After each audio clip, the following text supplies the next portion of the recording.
Syed Hadi Naqvi from Ustor.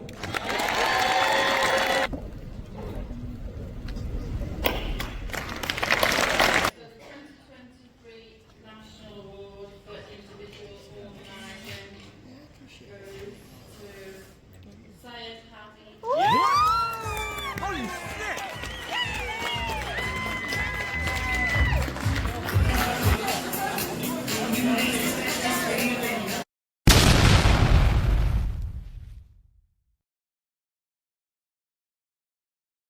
Hello everyone, welcome back to another episode of Unmatched Podcast with myself, Syed Hadi Naqvi, the UK's TUC Organising Award winner of 2024. As ever, this podcast is trying to showcase the trade union movement, politics and business, and the interactivity and how closely intertwined they all are with one another. And on this, I'm also showcasing guests who you may not necessarily see on the streets, but are unmatched in their field. Today, I've known this guy for many years, over 10 years now. And my guest has been pretty much unmatched in all fields that he's been in. In sales, he's developed himself personally into a life coach as well as a certified personal fitness trainer, and we'll be doing a brand new venture that will be tackling a lot of stigmas out there, especially from within the South Asian community, where it deals with things like divorce. So I am proud to introduce my friend, my colleague, Ghamir, otherwise known to you on TikTok as LTV. It's great to see you, buddy. It's great to be here. Thank you for inviting me. Thank you for giving me this opportunity to be here. And thank you for mentioning LTV as well. As you know, that's my TikTok channel. And as you know, I'm here because I'm doing several things, not literally at the same time, but together. And I appreciate your very apt introduction about myself. Thank you for that. One stage at a time, because when I was out as a mortgage advisor, I was very fortunate to be an area leader for networking, which is a business networking organization. And I was able to transform quite a few of the chapters that were failing in terms of getting business owners in and inviting people to become members. Noticed what I'd done with the Kingston chapter in South London and came along to give us support. He was actually within a higher level of full networking at the time. So since that point, we've always kept in contact, and all our challenges have come through. And one of his personal photographs that I've seen on Facebook was him showcasing him losing a keg and turning it into a six-pack, showcasing his face, his personal journey, and also what you could do for other people. And I was also from South Asian background too, and I wanted to explore, just find out a little bit about yourself, because it's very difficult for South Asians to get a six-pack based upon our diets. But go for it, tell me more about yourself. Where did you actually start from? I started in terms of from a fitness side at school. I hated it. I was one of those guys that some guys would get 5 stars, 4 stars in certificates. I'd get the 1 or 2 stars. I did get better before the time I left school. But what happened was, being from a South Asian background, growing up in an age where there was elements of racism and bullying going on, my dad encouraged me to take up martial arts. So I took up martial arts. I did various different styles. Karate, I got to brown belt, which is 1 below black. Kung Fu, I got to first degree black sash, which is like a black belt, but it's slightly looser in terms of, hence they call it a sash. So at one point, I enjoyed it. It gave me that level of fitness. Then one of my instructors asked me if I wanted to set up my own club. And I thought, actually, I need to learn a bit more about anatomy, physiology, if it's to give more credible, not just to teach. But in spite of this and going to be a personal trainer, I was eating the wrong things. I was exercising, but everything I do, I'd lose in terms of having like curries and stuff. So I would hit pound the treadmills, lift weights, do body weight exercises, but I wouldn't let go of, say, Indian sweets, Indian foods, so like burgers, pizzas, things like this. And with my main job being in sales, it was long hours. I'd get up early, I'd come home late, socialize where needs be in terms of networking. So I put on a lot of weight. Like you said, I had ended up with a six-pack, but I had looked like I'd eaten a cake a day. So it was, if you're looking to be credible as a personal trainer, even if you could speak, you could offer, have a good offering in terms of how to change someone, people will look at what you look at you. That is your calling card. That's your business card. So I thought something needs to change. So I then realized I have to eliminate lots of food, lots of good food from my diet, eliminate elements of, say, alcohol as well. Sometimes I was taking alcohol as well, using this to change myself. Long story short, I don't cook. I eat out a lot. I decided to have salads, eat foods at home, eliminate carbonated drinks, drink lots of water, which is very, very useful and beneficial. And when I did go to the gym, I found the weight came off very quickly. So I decided to maintain that. And then next thing I know, people are inquiring as to how I did this, why I did this.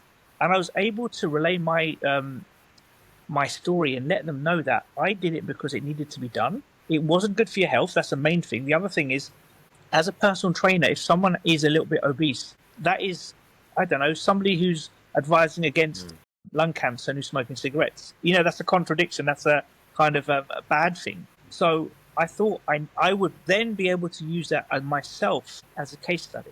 And lo and behold, I did benefit.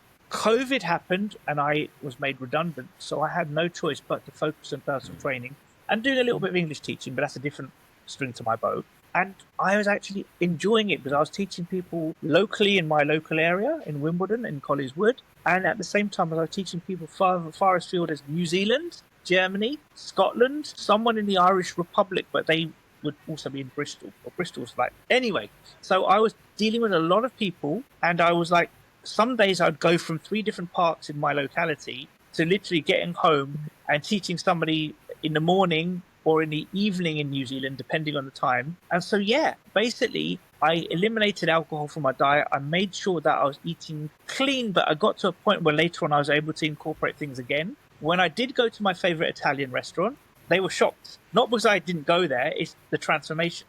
I'd lost a lot of weight, I'd gained a bit of muscle, and they were like, whoa.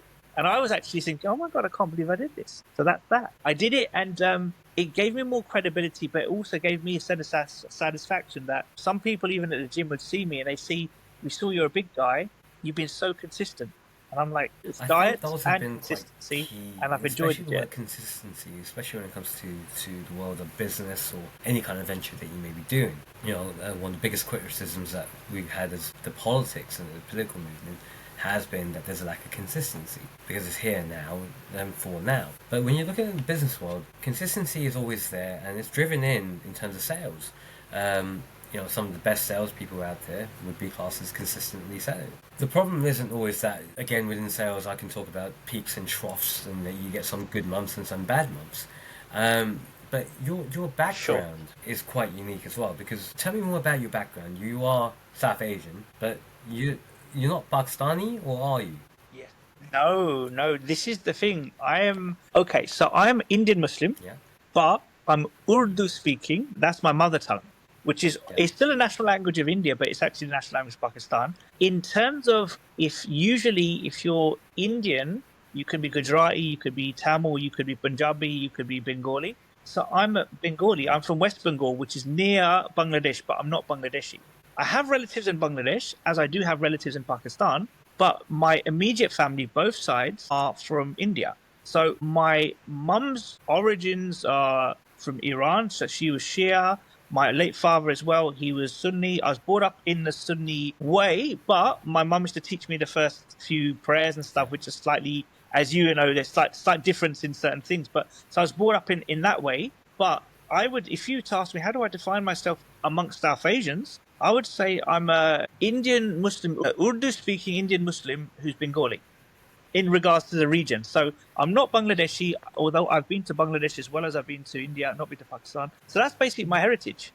Indian Muslim, but with specifics. Urdu and Hindi are very similar, as you know, but there are a few differences in wordings. I do know the differences, like some of the days of the week, the months, etc. And also Bengali is my language as well. So if I go for a curry in a sort of like a traditional curry house, which are usually Bengali or Bangladeshi, if they do speak, I can understand what they're saying, unless they speak in a specific dialect. So that's basically my background. Again, I could come out and say my dad was born before partition in India, in Delhi. Mum was born afterwards in Lahore. Oh, wow. All of them heading towards Karachi at the time. So this is the very shared similarity in terms of what we've got.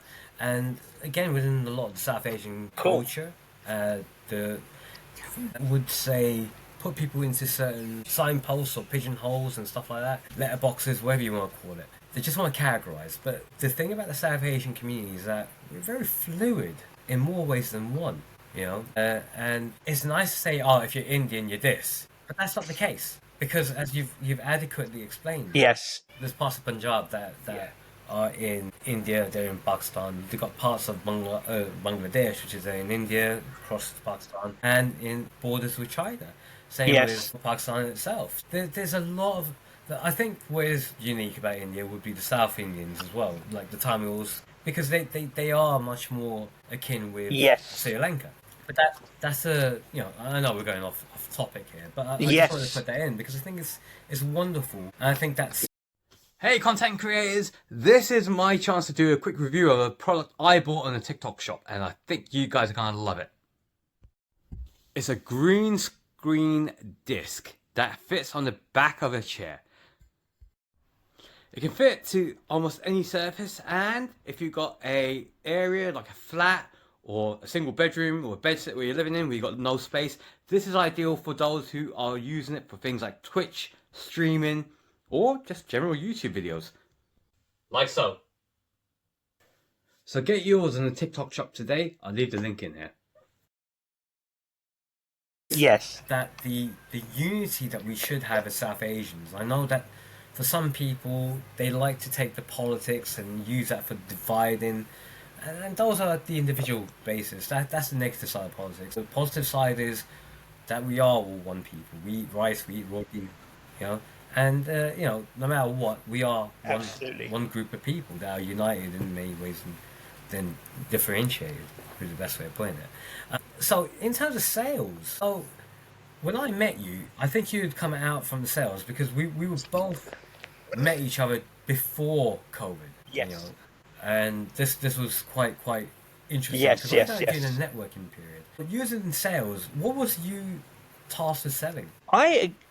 I was predominantly doing, at that time, it was selling advertising and sponsorship for alternative finance, an alternative finance magazine, specifically but not explicitly peer-to-peer lending, which was the case, but now it would be classed as alternative finance. Others who are not peer-to-peer lenders, I'd be offering them articles, paid articles, adverts in magazines online. And also we started doing sponsorship of events with certain companies like RateSetter, Metro Bank, and a few others. And that's what I was doing. But I, again, stumbled into sales. I trained to be a lawyer.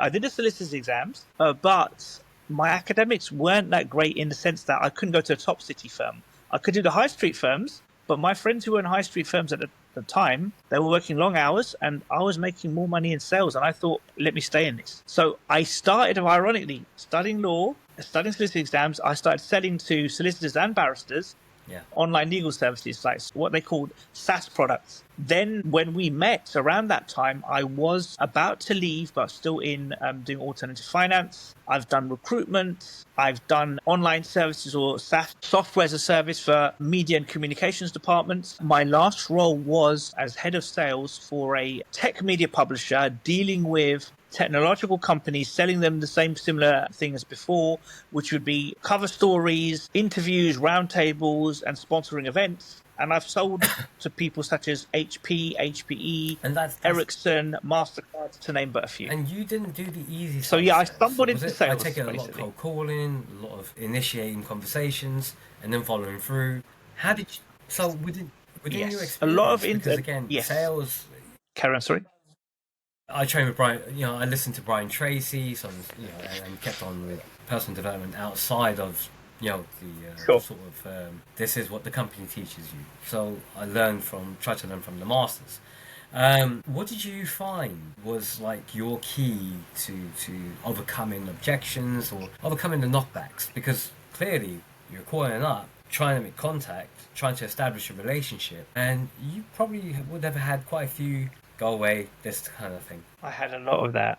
I had a lot of that in the beginning, but it's being persistent. And sometimes it's more about go away, come back later, or even though they wouldn't say that, it was a bit of like call them later, find out more about them, listen to them, contact them at a time where their needs would be met. So there were a lot of times where half the day would be spent on bye-byes, don't talk to me. But later on, it was the more you speak to people, the easier it becomes. So it's more about listening to them, matching their needs and what they want, basically. So that's how I tended to do things. So yeah, it was basically consultative selling, which worked in that way. Wrong way. Switch it around. I'm back, and we're still recording. So if you switch your phone back this way. Hello, bro. There we go. Not sure what's going on with your phone there. It just keeps popping you back to sideways view. Yeah, this is the thing. I'm not sure why it's not letting me go to. Yeah, no, I mean, to your. I can go sideways, but are you still? I know Riverside FM's having a little bit sorry. of trouble recently, but yeah, there we go. I think you fixed it now. You was. It's all right. If you switch your camera off and then try to switch it back on again. Okay, let's do that. Hold on, sorry about that. Nope, I'm I can see you still vertical. I'm sideways. Still doing the same thing. If you're watching this, guys, and you're wondering what's going on, I'm wondering the same thing too. Thank you, Riverside FM. I'm using a real good platform, but somehow something's going on with it, and I don't want anyone to say it's my end. I've got the best internet, the best. So here we go. Alright, I think we've sorted that out now. Okay, so we had actually got to a really good point when we were talking about sales and you were talking about persistence. So you then gone into a different environment, which was within business for the networking side of things. And for networking, that's where I met you. Tell me what your experience was like dealing with that kind of organisation, because that was like, for networking at the time, was rivaling the BNI, which was the established way of doing things. Weekly networking meetings, businesses meet up, it's one business per sector. But for networking, really changed the script.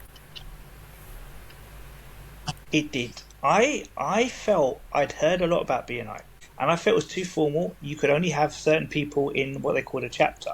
It was very informal, but very welcoming. As I say, I met you, you were there, you were putting everything out there, you made time to see me, even though you had a lot to do the day you met me. I remember it was a Friday in Kingston, you had a lot to do, but you took your time out to welcome me. You knew that I was new, you knew I was going to be there, but you were like very, you incorporated me. And I had joined for networking only because Brad, the then founder, he had another group called the Now What Club. And it was more about problem solving for individuals who are business owners, and I thought the next logical, Brad Burton, and that was the next logical step, in my opinion, was networking. So I went out there, went to Kingston, went to a few other places, and I was made to feel welcome. Really good breakfast as well. I did breakfast meetings and stuff like this, and it made me meet other people who I felt that even if I couldn't work with them or they couldn't work with me, I'd learn more about them. So if I did know of someone who was wanting a mortgage, who was wanting to offer funeral services,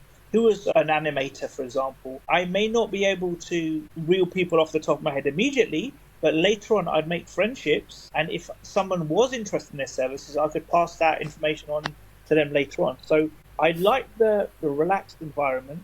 I like the fact that for me it was more like, what can I do for you, not what do I do that you need to have. Although I did try and bring that in, because again, if you're waking up early to get to a breakfast networking meeting, you want to walk away with something, either an introduction or a referral, or someone meeting me, making a connection with someone who can say, yes, I'll be able to help you.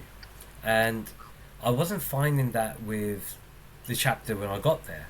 What I was finding, and what I was finding with that chapter is, as there's no value being put in, the chapter was dying. So I had to restructure it, get a new team in there, and from getting a new team, we sparked it. 3 of the chapters I was in charge of, because of the success I had at Croydon, led to me becoming an area leader and inspiring the chapters to grow and develop themselves. That led to full flourishing chapters. But leadership is a big thing. And I find that within business, you deal with a lot of alphas, would be the best way of putting it. Alphas and Sigmas. Sigmas because they don't care about leading. They're their own individuals. Alphas because they want to be the top dog. And when you meet up with a group of people like that, you know it yourself from a sales side of things. because he was having to sell to the owners of a business. How did you Sure. feel that, got to get these guys on my side? I would find, to get them on my side, I'd build rapport, find out what problems they had, and where possible try to resolve it. If I couldn't do it myself, ask other people who could resolve it. If needs be, talk with them. If needs be, connect them, or say that on my journeys, on my day-to-day life, if I know of someone, I will pass them your way. I've got your business card, I've got your contact details, I will see you again, and therefore I can provide whatever needs to be provided to you, be it in the name of an email address, an intro, or even more suggestions. Like there could be a very, very niche meeting going, which is not relevant to me, but relevant to the other person. And that's what I do. Quite interesting. I'd be seen to be someone who could help other people. You came from the head office at that time, which I didn't know about, and that was actually really quite useful to know that afterwards, because it showed that the chapter was doing quite well. So I really appreciate that. But your own personal life as well, I'm going to move into this, that had led to other challenges for you to overcome. Within that, and I'm going to touch on this because in the South Asian community, from whether it is the religions, Hinduism, Sikhism, Islam, Buddhism, you stay married to that one person. Divorce is an evil word, but you went through it twice, How did you handle that sort of stigma? Yes, I went through it twice. You see, the thing is, the gap between... I got married, firstly, 2006, divorced by 2009. My next marriage was 2018, so it was actually the year we met, unless I'm mistaken, I was actually in the marriage then. That was my second marriage. Stigma was one where if you've had two failed marriages, if you're not married, it's a failure. Even if people don't see what's going on in the background, it's seen as a bit of shame, or is there something wrong with you? Because they don't look at both. They look at, if they know you, they'll look at you. So there was that element of embarrassment because I failed twice. There's an element of what's wrong with me? Why is this carrying on? And it was like, again, my mum and dad having to tell people, trying to avoid the topic. Even myself, if there were relatives from India, Pakistan, Bangladesh, or the States wanting to meet, I'd avoid it because, they would ask me what's going on. And it's like awkward. So much so that when my second divorce happened, I waited until a year to tell other family members that, things aren't great, not telling that the actual, as you know, the divorce had come through. I wouldn't tell them that. I'll say it's not good. It's going to head in that way, but it's not happening. So there was that level of embarrassment, a level of shame as well, because it's a failure, and that's why I had to do some reflection. And COVID happened, which is what I wanted to go into. So and again, that's why I set up what I set relationships up. Are relationships. We can be lucky that they last to the end of the time, and sometimes they don't. And there's no shame in that. But far better if a relationship changes, falls apart, and then you restart again, fresh and brand new. It's life. Again, the sort of socialization process from things like Bollywood and Indian TV shows and Pakistani TV shows, or the South Asian shows, is that you stick no matter what, through thick and thin to the end. And that's romantic, that's the ideal, but sometimes there are circumstances where that may not necessarily be the case. I can appreciate that. But that's that interesting way, because some people would class that as a failure. You didn't see it that way. And that's led to you doing a new venture. And this is quite, you kind of found gold out of this. So feel free to explain it. Sure. So, obviously, to divorce, there could have been a bit where one person or a few people said an expression to me: you could get bitter or you can get better. And what that means is, by getting better, you learn as to what happened, you look at problems where you felt you went wrong, and I did a bit of deep diving into that. But then I realized that a lot of people, mainly but not limited to South Asian men of a certain age, hold on to bitterness, and that manifests into their work life, their personal life, and even their future marriages. So I thought, what can I do to help this? And I thought, let me set up a matchmaking group for South Asian Muslims, but the caveat is there, obviously Muslims who are from South Asia, so in the Indian subcontinent, because that's where I'm from, so I can relate to that. I wanted them to be, the people I'd work with, to be divorced and 40 plus. So they have a little bit more life experience. It may be harder, but I will help them navigate through this. So some people, the older they get, they may not be comfortable with dating apps. They may not want to use them, or they feel that if they've achieved some instant failure, they'd rather someone that was there to hold their hand. But at the same time, I felt that the problems that, and I say this in the most respectful way, people from, say, Middle Eastern families, North African families, West African, East African, who are not Asian as in from the Indian subcontinent, their problems may be different, and not completely, but I can't relate to them. But if I can relate to South Asian issues, even if someone is, say, a Muslim from the Tamil state in South India, I can still relate to them in a way that I can't relate to someone who's the cultural Nigerian Muslim, who's Nigerian as opposed to British Nigerian. Yes, this is it. So I thought, let me set something up which is slightly niched, dealing with an audience where people worry because there's stigma that they've been divorced once, twice, maybe even 3 times. They're South Asian, they're of a certain age, they may have it all, but they don't have that partner. And I want to help them get that partner, but also allow that man or woman, that brother or sister, when we look at people from, say, the Islamic community, to help them find love, maintain love, and make it last without any trauma, any issues, any concerns that happened in the past, which could potentially manifest into a new relationship and cause problems. Look and see what happens now, because even now at this point in time, divorce isn't exclusive to race, religion, cultures and communities. It can happen to anyone. It does. And right now, yes, we're looking at a dating app world to the point of it's being discussed in the main media that, are people really being fulfilled with the dating app world? Are they finding meaningful relationships, so on and so forth, or should they go back to the sort of traditional elements of what marriage used to be, one person setting up another person?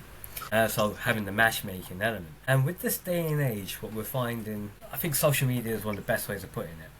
There is a lot of double standards that are going on in the social media environment, and that's filtered through into real life, where you've seen guys that traditionally would approach women all the time. Now they're scared to do that. Women who were screaming and shouting, "Get away from me, you creep," are now saying, "Why can't I find a good man? Where are these guys? Why are they not coming to talk to me?" I even read it on different different Facebook groups.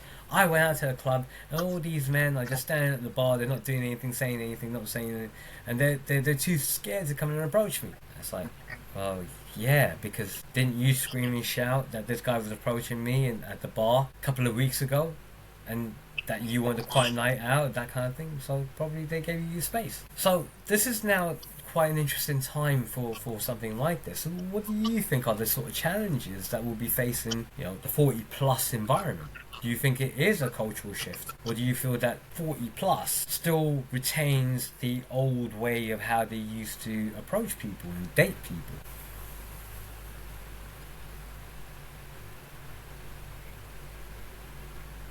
Hey everyone, I got this massage gun from TikTok shop and I'm doing a quick review on it. So you have the gun itself, 4 different heads, and they're all worth it. Easy to fit on heads, easy to turn on, and different settings. So whatever kind of job you do, warehouse, driving, if you're coming back from the gym, hard day at work, this is ideal and easy interchangeable. Even massaging, different muscle groups, different settings. And if you put more pressure on it, it will put more pressure on the muscle too. And this is really good value for money. I got it from the TikTok shop and you won't regret it. Costs less than £20. Compared to Amazon, over 50. So get yours on the TikTok shop today. There is a bit of the cultural shift where they know they can use AI for other things. They could use the phone to book a meal, book a takeaway. They could book a cab. But when it comes to dating and having a decent profile, maybe not. At the same time, if someone is let's say of a certain age, there may be certain mindsets which have maybe, but not always, contributed to the breakdown of the marriage. The mindsets which could be contributing to assuming that the man makes money, the woman cooks, cleans and stuff, which is very cliched, but the woman also needs to make it work as well. So I want to change things where I've got the best of both worlds, where some technology is used, helping people to be technological savvy, not necessarily helping them optimize their dating profiles, only because I've got a different service myself. I'm a competitor to these people, so it's that. But making them aware that they need to be tech savvy, making mainly men, but also women, aware that in the environment, if you have your Islamic values, if you have your practical values, you need to marry them, if you pardon the pun, marry them both, but in a way which is not seen to be oppressive, controlling, where one party, not just a man or not just a woman, is seen to be unnecessarily submissive. There's no coercion. So it's addressing these issues to make couples a modern couple, a happy couple, but without any of the challenges that they face, that turn those challenges into advantages. That's what I'm trying to do, and that's what I'm seeing that the problem. I've come up with this not just because of myself, but also saw that there were problems more so within the South Asian community, especially when I was going through my divorce. There were like people there, but there was no uniformity in certain things. Even talking about divorce was a big stigma. And people you go to, the religious people, some may be counselors, social workers, but some of them are more like, because the hadith or the Quran says this, therefore you need to do this. It could work against the woman. Sometimes it could work against the man. And it's one where I'm not going to follow the religion too much. I'm not a scholar. But what I will do is guide people in the right direction and help them be the best versions of themselves to make sure that when they find love again, that love lasts. And there's no issues Which leads me to something the else, man or the woman because when it now comes to what we're finding seeing love in the this next day and time age around. is a lot of regulation. You know it yourself within the business industry, sales industry. In terms of a lot of the sales that you was doing was also regulated. You couldn't oversell something. You had to be quite legitimate, because had you oversold something and the customer did not get what they were expecting, anyway, they did it damage your reputation, they would go to 6 other people. They would spread the word out further to damage your reputation. So what's happening now is I'm seeing we've touched on AI, we've touched on automation, we've touched on all these kind of things. There's going to be obviously some kind of regulation that will go in there for safeguarding purposes to protect people for, obvious reasons. So what I want to know is, how do you feel about the current regulatory framework surrounding business, and what do you feel is going to be the potential challenges for the future? Do you feel compliance can overstep its bounds, regulations can overstep their bounds, or do you feel that they're there to actually, help protect in more ways than one by overstepping? I say overstepping, that's for me personally saying that. I know what you mean. I feel that even if they bring elements there which maybe seem to be overstepping, I'd rather, in whatever industry, be it in dating, be it in, say, teaching, fitness, it's better to have more checks and balances in place to protect the public. And what happens is, as well, my background, as I've mentioned in terms of from personal training, has been martial arts. You can technically set up your own club without any regulation. You don't have to have a DBS. Obviously you should have insurance, but there's no place saying you have to. So a lot of instructors in the past who were maybe in their 70s or 80s, when in order to join a body, they say you have to comply. They were like, I've taught for X amount of years, I know everything I need to know, but there's certain things they didn't know. So I think it's better that, yes, maybe it can be seen to be, in some ways, I don't know if the right word is patronizing, that you need to know about safeguarding, you need to have a clean DBS check, you need to know how to deal with people who are, say, ADHD, autistic, people like from other countries, for example, some religious people who are following, Asian people, not necessarily Muslims, they may not want to shake hands with a member of their opposite gender.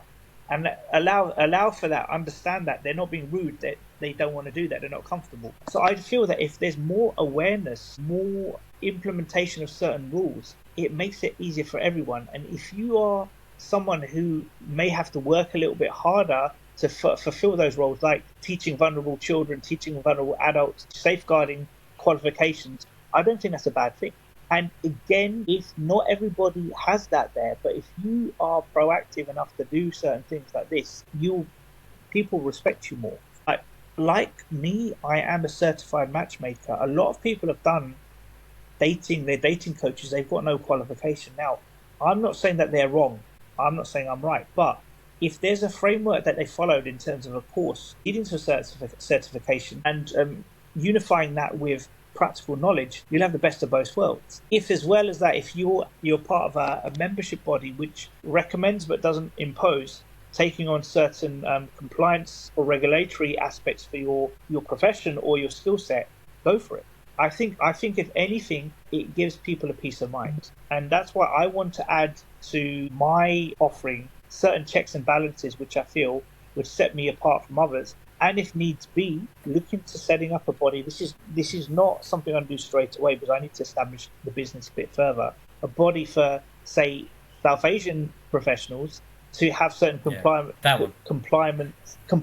compliance in certain aspects, be it safeguarding, compliance is not a bad thing. I'm not that saying kind of stuff. I'm actually saying that compliance in certain industries became a unofficial business partner, would be one way of putting it, whereby they could actually come out and say, stop you from going ahead and actually producing what you need to produce. But at other times, compliance could be your best pal, because they would be able to show you, look, this is the reason why you don't go down this road.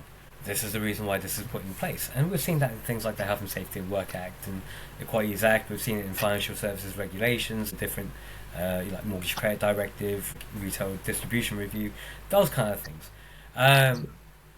Because you're right, they're there to safeguard.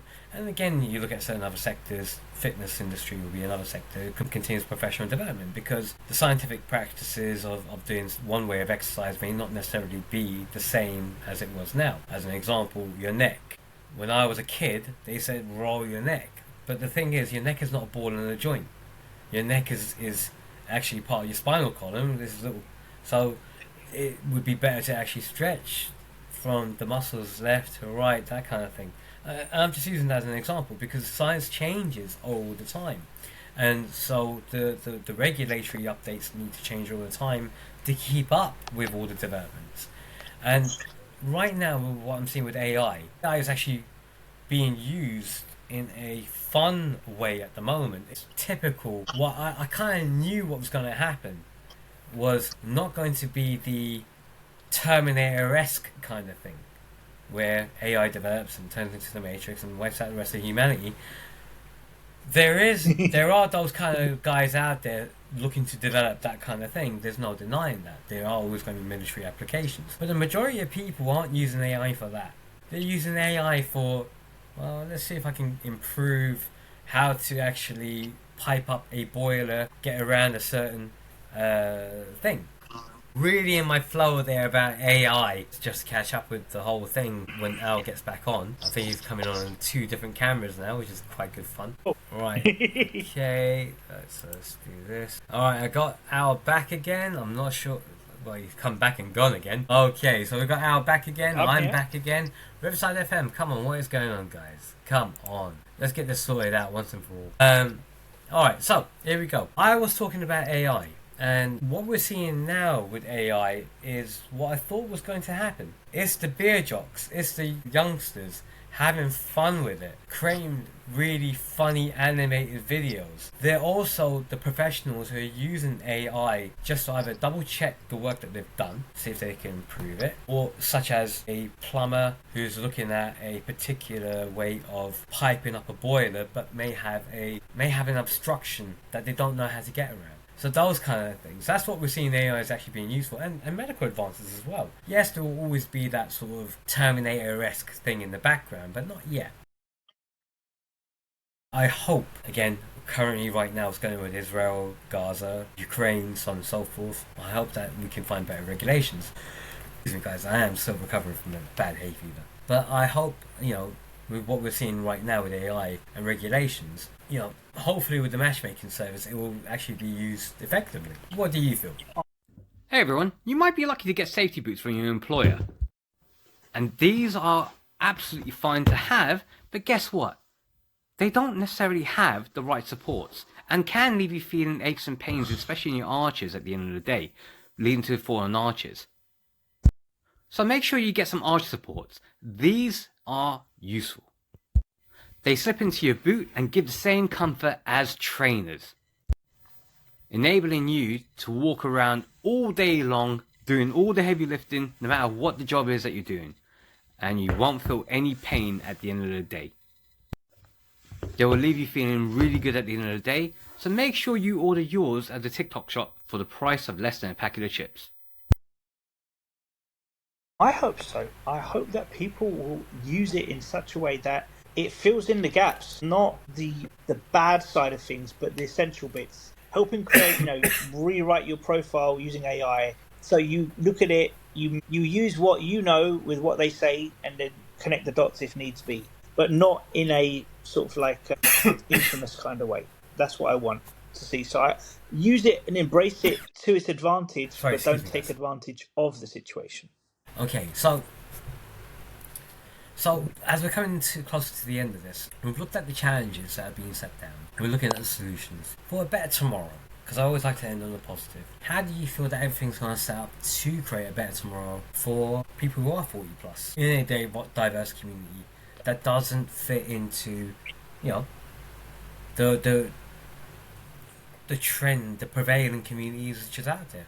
Because it's people from an Islamic background or Hindu background or we're the minorities. I think that what needs to be done is people need to be more proactive and realize what are the issues we're facing. How can I turn things around to benefit myself and benefit others, be it another partner or be it other members in the community or their friends. That's what needs to be done. So there are stumbling blocks, but I think people need to be really proactive and stand out, because it's the same with applying for jobs. You do that, whatever algorithms are there, you may have the qualifications. 10, 15 years ago, it was easier to apply for a job. You'd apply for 10 jobs, you'd most probably get 6 interviews. You'd decide. The only problem would be deciding when you quit your existing job. Now you're lucky if you apply for 10 jobs, if you get one phone call inviting you to an interview. So you have to be proactive. So on that basis, I feel ladies and gentlemen, men and women, brothers and sisters, they need to think outside the box. Be a bit proactive and do things that way. Otherwise, AI will take over in such a way that if you haven't learnt it or used it, it will make you turn out to be something that you're not, and you have no recourse for that. But at the same time, you could use that with everything else to stand out head and shoulders above the rest. This has been an absolutely wonderful interview, and I do appreciate and thank you for helping staying on with some of the technical difficulties that have happened. Now, I want to know one other final thing, which is your shout outs. Who would you like to give a shout out to? How can people get in contact with you? And especially take advantage of, if you're still doing your certified fitness training or life coaching or anything like that, where that you could be a benefit to them. Okay, thank you so much. So, the matrimonial offering I have is called Desi Divorced Muslim Matchmaking. Because Desi, as you know, is a word for referring to people from the Indian subcontinent. Obviously, divorced Muslim matchmaking. It does what it says on the tin. That's my group. It's on Instagram as Desi Divorced Muslim Matchmaking. And that's what I do. You could see some pictures there. Reach out to me on Instagram to find me there. With my fitness, and I can also do something like train people to get fit for marriage. So there's another link there as well. It's Phoenix 8 Fitness. You could find me again on Instagram as Phoenix, the number 8 Fitness, and DM me there, and you can get in touch with me. So if you want to get fit, and you're of a South Asian background, and you're looking for true love again, reach out to me. I can help you on 2 different fronts. Sorry, I say double D, double M because that sounds like Yes. Yeah. Yeah. Exactly. Oh yeah. It's you can see Phoenix 8 Fitness. Yeah. No, Phoenix 8 Fitness. That's the Instagram, and at Desi Divorced Muslim Matchmaking is the as always Instagram. Truly from what you've described today, coming from the background that you've come from and the challenges that you've overcome, you really have been unmatched in this environment. So thank you so much for that. As always, feel free to like, subscribe, comment if you feel like it. It all helps this channel, it all helps grow and push out the people who are also unmatched and unsung in these kinds of environments, and they do need to be showcased. I'm Syed Hadi Naqvi, UKTEC Organising Award winner in 2024. I've been very proud to have Alamgir for our TV on, and feel free to come along to the next one. If you also want to be a guest too, please contact the channel and we'll get something arranged. Take care guys, see you soon, bye. Thank you. Thank you for tuning in to the Unmatched Podcast. Your support means the world to us. If you enjoyed today's episode, please take a moment to like, comment, and subscribe. Your feedback helps us grow and bring you even more incredible stories. And remember, if you're unmatched in your field and have a unique story to share, I'd love to hear from you. Reach out to me at hadi.naqvi@googlemail.com. Let's inspire others together.